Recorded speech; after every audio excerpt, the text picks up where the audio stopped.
The 1960s TV Western that became a cultural phenomenon had a secret that almost destroyed it before it even started. A major star nearly quit after the first episode. The show's most iconic scenes were filmed in places nobody expected.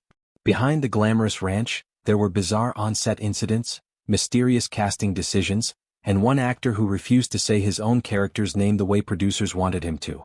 By the end of the story, you'll wonder how this show even made it to air, let alone became one of the most loved westerns in television history. You have to understand something about 1965.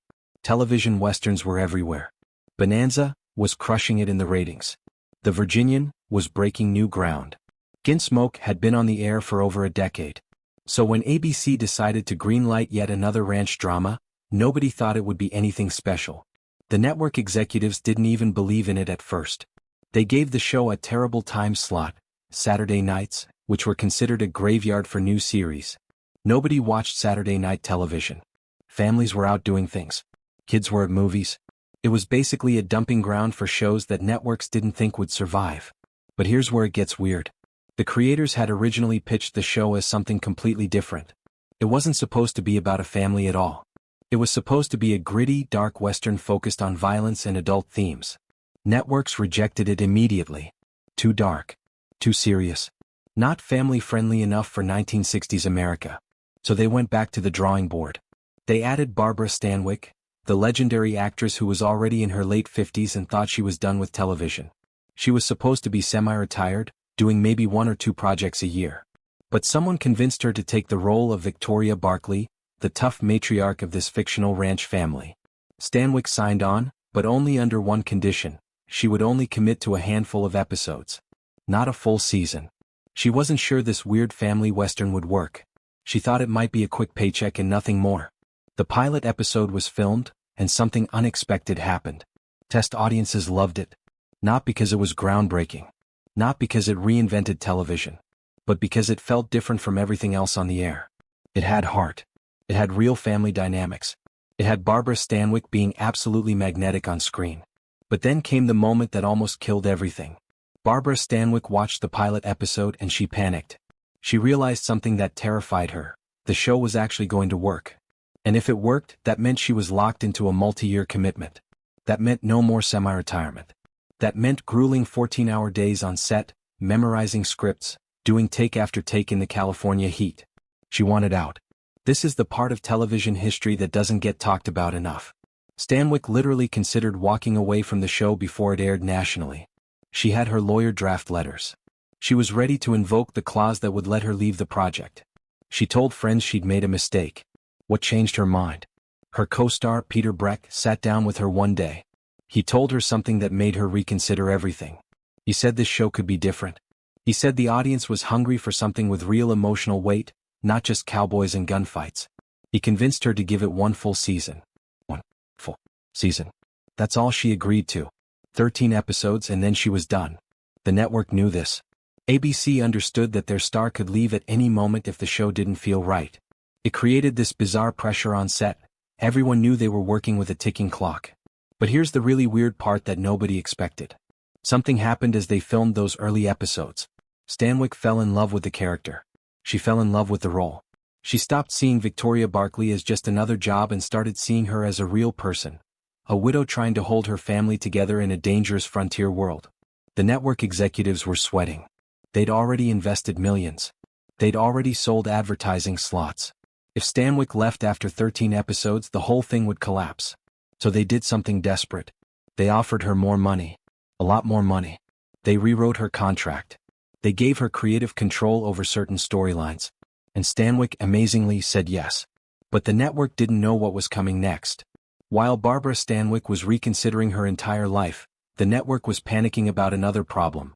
They had no idea who should play her youngest son, Heath Barkley. This was supposed to be a supporting role. A minor character. Just another handsome actor to fill out the family unit. Lee Majors was 26 years old and completely unknown. He'd done some bit parts on television. He'd appeared in a few forgettable shows. He was gorgeous, sure, but so were 1,000 other actors in Hollywood. Nobody thought he was going to become a star. The casting director almost didn't even call him in for an audition. Majors wasn't on the A list. He wasn't on the B list. He was barely on any list at all. His agent was practically begging for any role, any opportunity just to keep his career alive. But here's where it gets strange.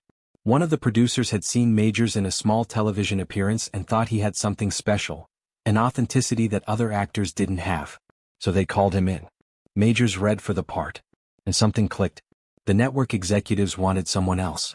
They had names. Big names. Established actors who'd already proven themselves. But this one producer fought for Majors. Art. In meetings, during script readings everywhere, this producer kept saying the same thing, "That's our Heath Barkley." Majors got the role, but the network made him sign a contract that basically said, "You're replaceable." If the show didn't work, if audiences didn't respond to him, he could be written out at any time. They could kill his character off and replace him with someone else. This was incredibly unusual for a main cast member. Majors knew this. He knew he was on borrowed time. So when he showed up to the first day of filming, he was terrified. This was his make-or-break moment. What happened next shocked everyone on set. Majors brought an intensity to every scene. He wasn't just reading lines, he was living them. He was asking the director questions about his character's motivation. He was staying late to practice scenes. He was treating this throwaway television role like it was the most important thing in the world. Barbara Stanwyck noticed. She pulled him aside one day and told him he had something special. She said she believed in him. That simple conversation changed everything about how Majors approached the role. There's a scene in the second episode where Heath Barkley confronts his mother about a family secret. It's a quiet moment. Just two actors in a room talking. But this scene became legendary on set for all the wrong reasons.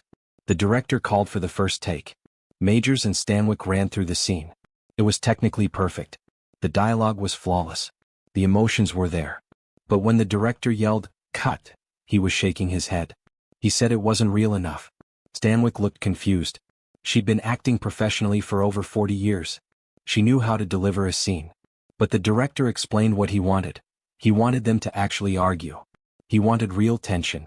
He wanted the kind of emotional authenticity that you can't fake on a television set. So they did it again.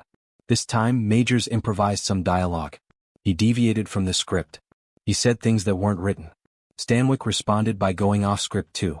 The scene became this raw, almost documentary-like exchange between a mother and son.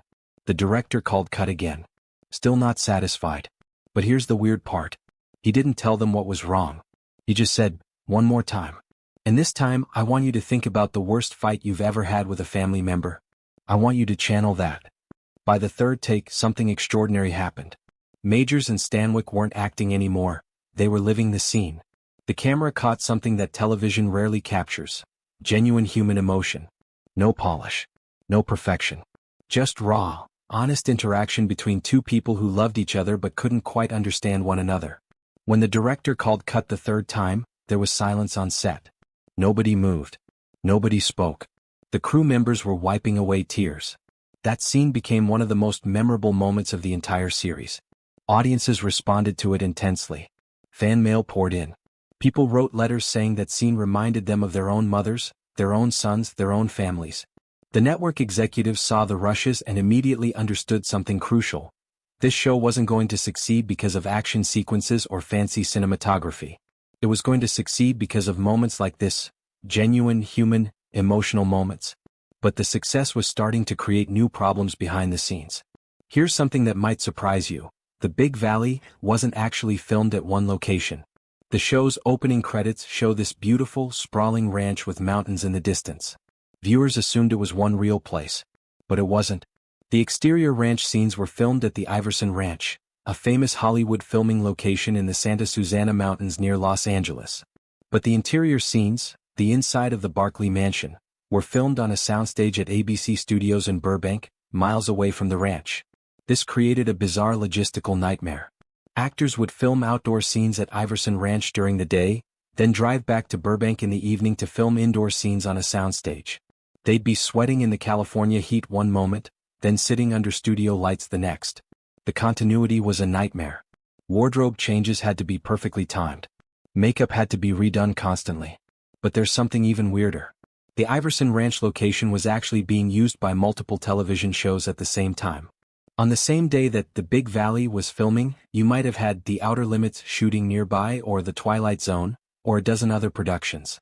Actors from different shows would sometimes cross paths. One famous incident involved a stunt performer from the Big Valley accidentally wandering into a different show's set and not realizing it until the director yelled at him. The ranch itself had a troubled history. It was built in the 1880s as an actual working property, but by the 1960s, it had become a Hollywood backlit. Dozens of films and television shows had been shot there. Some crew members claimed the location was haunted, that they'd seen apparitions of old cowboys or heard unexplained noises at night. Cast members started reporting strange occurrences. Lights would flicker during night shoots. Equipment would malfunction for no apparent reason. One actress said she felt like someone was watching her during a particular scene, but when she looked around, nobody was there. The production company eventually hired a local historian to investigate the ranch's past. What they discovered was disturbing. In the 1920s, a stuntman had died on the property during a dangerous horse fall. Nobody had ever properly memorialized him. Some of the crew became convinced that his spirit was somehow present on the set. Whether you believe in that or not, something about that location seemed to inspire the cast to bring extra intensity to their performances. But the location wasn't the only thing causing tension on set. By the third season of The Big Valley, something toxic was brewing behind the scenes. It wasn't a dramatic, public fight. It wasn't the kind of feud that made headlines. But it was real and it almost tore the cast apart. The conflict was between Lee Majors and one of the other male leads. This other actor felt like Majors was stealing his thunder. When the show first started, this actor was supposed to be the breakout star. He had more experience. He had better billing. He had everything going for him. But audiences had fallen in love with Lee Majors. Fan mail for Majors was arriving by the truckload. Magazine covers started featuring him. He was getting offered movie roles. Meanwhile, the other actor was being sidelined. His scenes were being cut. His character was fading into the background. The resentment festered. It started with cold shoulder treatment on set. Then it escalated to deliberate scene sabotage. The other actor would flub his lines during takes just to force reshoots, hoping that in the chaos he might get more screen time. He'd position himself in scenes to block Majors from the camera. He'd even time his movements to accidentally bump into Majors between takes. Barbara Stanwyck saw what was happening and she was furious. She pulled both actors aside and gave them a lecture that apparently lasted 45 minutes. One crew member who was there said Stanwyck didn't raise her voice once, but by the end, both men were visibly shaken. She told them that their personal egos were less important than the integrity of the show and the respect they owed to everyone working on it. The feud never completely disappeared, but it cooled significantly after that intervention. The two actors developed a professional distance. They weren't friends, but they could work together without sabotaging the production. What nobody knew at the time was that this conflict was actually affecting the creative direction of the show. The producers, trying to keep peace, started writing scenes that kept the two actors apart. They created storylines specifically designed to give each actor solo moments so they wouldn't have to share scenes. This led to some bizarre episode structures where characters who should have been interacting constantly were suddenly separated for entire episodes. Fans noticed the oddness, though most didn't understand why it was happening. But the weirdest production issue was still coming. During the filming of Season 2, there was a stunt sequence involving horses that was supposed to be routine. A character needed to be thrown from a horse during a chase scene. The stunt coordinator had done this hundreds of times. It was one of the most basic stunts in Western television. But something went catastrophically wrong. The stunt performer, a veteran named Chuck Roberson who'd done stunt work on countless films and shows, was supposed to fall off the horse at a specific mark. The horse was trained. The ground was prepared. The camera angles were set. Everything should have gone perfectly. Except the horse spooked at the last second. It reared up unexpectedly. Chuck fell differently than planned. He hit the ground wrong and his arm caught underneath him as he fell. The impact was severe. His arm was broken in 2 places. The sound was so loud that the entire crew heard it, even over the noise of the horses and the equipment. Production shut down immediately. An ambulance was called. Chuck was rushed to the hospital. For 3 days, nobody knew if he'd ever be able to work again. But here's where it gets really strange. While Chuck was recovering, the producers faced an impossible decision. They had already filmed half of that episode. They couldn't just abandon it.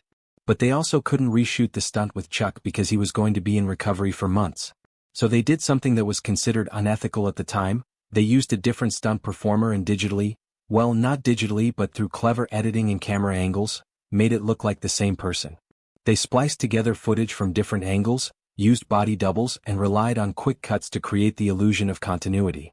The episode aired and viewers never knew what had happened. But the production team knew. And it changed how they approached stunt work forever. More importantly, it changed how the cast felt about their own safety. Suddenly, actors were asking more questions about stunt coordination. They were requesting safety briefings. They were becoming more cautious about doing their own stunts. Lee Majors, in particular, became obsessed with understanding every detail of how stunts were executed. He'd watch rehearsals. He'd ask the stunt coordinators to explain the physics of each fall, each jump, each collision. Some people thought he was being paranoid. But he was actually being smart. Because 5 years later, when Majors became the star of The $6 Million Man, all that knowledge about stunt work became incredibly valuable. But before that happened, there was something else about the show that nobody understood at the time. If you actually watch every episode of The Big Valley, in order, you start to notice something odd. There are subtle references that seem completely random. A character mentions a town that was never mentioned before and is never mentioned again. A piece of jewelry appears in one episode and disappears forever. A recurring horse has a different color in later seasons. Some of these were obviously just production mistakes. But others? Others seem intentional. There's a theory, and this is from actual television historians, not just internet conspiracy theorists, that the writers were leaving Easter eggs for careful viewers. Hidden messages woven into scripts. Inside jokes that only the crew would understand. One example, in Season 3, there's a scene where Victoria Barkley is reading a letter. The camera briefly shows the letter's contents. If you pause and read it, the text is actually a message from one of the writers to another crew member. It's a personal note that has nothing to do with the plot. It's just there, hidden in plain sight, waiting for someone to notice. Another example, the show's opening theme music contains a subtle variation in Season 4. It's barely noticeable, just a slight change in one instrumental section that lasts maybe half a second. The composer later admitted he did this intentionally as a way of marking the passage of time in the show's narrative. But here's the really weird part. There were episodes that were filmed but never aired during the original run. Not because they were bad, some of them were actually quite good, but because they dealt with sensitive topics that ABC felt wouldn't be acceptable for 1960s television audiences. One episode dealt with interracial relationships. Another tackled mental illness in a surprisingly nuanced way. A third episode was basically a proto-environmental message about water rights and corporate greed in the Old West. These weren't preachy or heavy-handed. They were just honest stories that reflected real issues. These episodes were shelved. They were locked away in ABC's vaults for decades. Some of them didn't resurface until the 1990s, when television had become more progressive and networks started releasing lost episodes as special bonus content for home video releases. Fans who discovered these episodes were shocked. They realized the show had been trying to say something deeper all along. It wasn't just a Western about a ranching family. It was actually tackling social issues in subtle, intelligent ways. This discovery led to a complete reevaluation of what The Big Valley actually was. Scholars and critics started taking the show more seriously. It stopped being dismissed as just another piece of 1960s entertainment and started being recognized as something with actual cultural and artistic value. And that's when people started asking bigger questions about what really happened behind the scenes. Barbara Stanwyck continued acting for another decade after The Big Valley ended, but she was never quite the same. She'd given everything to that role. She'd poured her soul into Victoria Barkley. When the show ended in 1969, she felt like she'd said everything she needed to say as an actress. She retired from television and film, doing occasional theater work and making rare public appearances. She passed away in 1990 at the age of 82. But before she died, she gave an interview where she said something that shocked people. She said, "The Big Valley was the most meaningful work of her entire career. Not her famous film noir roles. Not her award-winning performances. The Big Valley." Lee Majors went on to become a superstar. The $6 Million Man made him one of the biggest names in television. But he never forgot what he learned on The Big Valley. He credited the show with teaching him how to be a real actor, not just a pretty face reading lines. He's still alive today, still acting, still grateful for that one producer who believed in him when nobody else did. The other male lead, the one involved in the feud, struggled to find work after The Big Valley. The industry is brutal, and once you're typecast or left behind, it's hard to recover. He eventually left acting and became a horse breeder, ironically finding peace in the very thing his character spent years writing on television. The Iverson Ranch, where so many scenes were filmed, was sold in the 1980s. Today it's mostly abandoned, slowly being reclaimed by nature. But film and television fans still visit it, trying to find the exact spots where their favorite scenes were shot. It's become an unofficial landmark for classic TV history. Most shockingly, in 2015, a documentary filmmaker discovered that several of the lost episodes we talked about earlier weren't actually lost at all. ABC had made multiple copies and stored them in different locations as a backup. One complete set was found in the personal collection of a retired network executive who'd kept them all these years. Those episodes were finally restored and released to the public. When people watched those hidden episodes for the first time in 50 years, they were amazed. The show was addressing racism, environmental destruction, and corporate corruption, issues that are still relevant today. It felt like the writers had been trying to send a message through time. Fans started petitioning for the show to be re-evaluated. Universities began teaching it in media studies courses. The Big Valley transformed from a nostalgic piece of 1960s entertainment into something recognized as genuinely important television. But the biggest revelation came from something Lee Majors said in a recent interview. He revealed that the show's creator had originally wanted to end the series much earlier, but the cast convinced him to keep going. They didn't want it to end because they genuinely loved working together. That feud between the two male actors? According to Majors, it was exaggerated by crew gossip. They were actually competitive friends, pushing each other to be better performers. So what does all of this mean? What's the real story of The Big Valley? Here's what we've learned. The Big Valley wasn't supposed to succeed. It was thrown into a terrible time slot on a Saturday night when nobody was watching television. The network didn't believe in it. The star almost quit before it even premiered.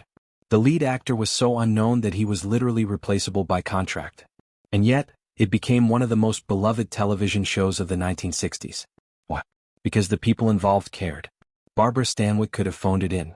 She was already a legend. She didn't need to prove anything.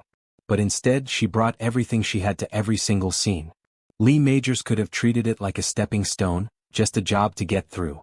But instead, he showed up every day ready to learn and grow as an actor. The stunt that went wrong, the feud that wasn't really a feud, the episodes that were hidden away, all of these things were just parts of the messy, complicated reality of making television in the 1960s. But somehow, out of that chaos, something beautiful emerged. The Big Valley taught us that great storytelling doesn't come from perfect conditions or unlimited budgets. It comes from people who care deeply about the work. It comes from taking risks. It comes from trusting your instincts even when nobody else believes in you. The show was also ahead of its time in ways that most people never realized. It featured a strong female lead at a time when television was dominated by male heroes. It tackled social issues subtly but honestly. It showed family dynamics that were real and complicated, not sanitized for mass consumption. And it proved something important. That a television show shot partly on a haunted ranch, partly on a soundstage with a cast that included feuding actors and nervous executives, could still create magic.